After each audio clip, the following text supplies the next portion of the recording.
across, and I told him, I said, I don't all sit and look the same direction. I said, y'all sit and look that way up the trail, and I'll sit and look this way down the trail. Okay. We sat there about, I guess, 5, 6, 7 minutes, just kind of in the storming, just sitting there waiting. And I heard it click. And I knew exactly what it was. I said, uh-oh. So I jumped up and looked. I knew it was behind me. I jumped up and looked, and this Japanese, I got his picture there, he was standing about 130 or 40 feet in that trail. Come out in that trail and had his rifle up.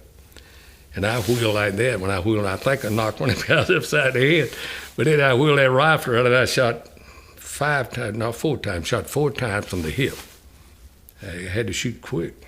And I didn't know really, I didn't know who he had the rifle on anyhow. But anyhow, I hit him 3 times and knocked him backwards and killed him. But anyhow, that guy, he'd been in the military for a long time, but I don't know how he played that dumb. But I had some people to research these medals he's got on and his kids and all that. I got all that there. And they told me he'd fought all over in Burma and all in places. So I don't know how long been there. Maybe, probably all his life about it. But the reason I'd like to get those pictures back is because his kids. And I always felt bad about it, because they was 3 or 4 or 5 years old.